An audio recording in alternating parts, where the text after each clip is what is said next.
বিচারের জন্য তো আমরা আসলে সবাই মিলে বলেছি ওনার কাছে। কোনো আপোষ নয়। We demand justice.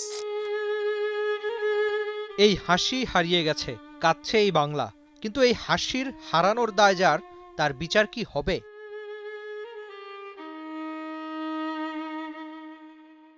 প্রধানমন্ত্রীর কোলে তার কন্যা জাইমা রহমান, আনন্দের ছবি। কিন্তু রামিসার মতো কতগুলো আনন্দ হারিয়ে গেছে, তার খোঁজ রাখছে এই রাষ্ট্র।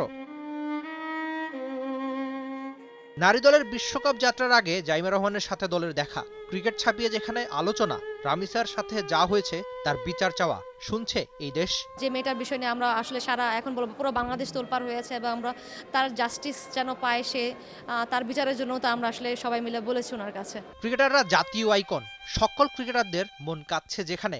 না থামুন, আজ পুরো বাংলাদেশের মনটাই কাঁদছে, আপনার আমার সবার। তাই চাওয়া ওই একটাই, ছোট্ট রামিসার পরিবারের প্রতি আমাদের গভীর সমবেদনা। আমরা চাই দ্রুত ও সুষ্ঠু তদন্তের মাধ্যমে দোষীর সর্বোচ্চ শাস্তি নিশ্চিত করা হোক।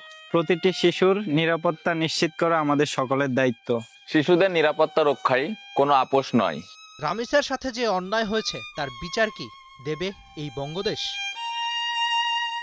বাংলাদেশের মন খারাপ, বাংলাদেশের মন খারাপ একজন রামিসার জন্য। 8 বছর বয়স, কিন্তু তার জন্য পুরো বাংলাদেশ কাঁদছে। কাঁদছে বাংলাদেশ নারী দলের ক্রিকেটাররাও। জাইমা রহমান, প্রধানমন্ত্রী কন্যা, তিনি যখন এসে ক্রিকেটারদের সঙ্গে কথা বলেছেন, সেখানেও নিগার সুলতানা জ্যোতি আর তার দল একটাই চাওয়া যেন ছিল তাদের, যে রামিসার সঙ্গে যা হয়েছে তার যেন সামনে না হয়।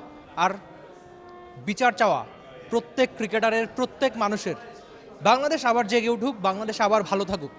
এটা বোধ করি কেবলমাত্র নিগার সুলতানা জ্যোতি, তার দল অথবা একজন জাইমা রহমানের চাওয়া না, সবার চাওয়া বাংলাদেশ আবারও জেগে উঠুক আর বাংলাদেশ ভালো থাকুক প্রত্যেকেই। Rifat Emil, T sports. For more updates, subscribe to our YouTube channel and click on the bell icon. Follow us on Facebook and Instagram. Download T Sports app to enjoy exciting games and highlights. Visit tsports.com.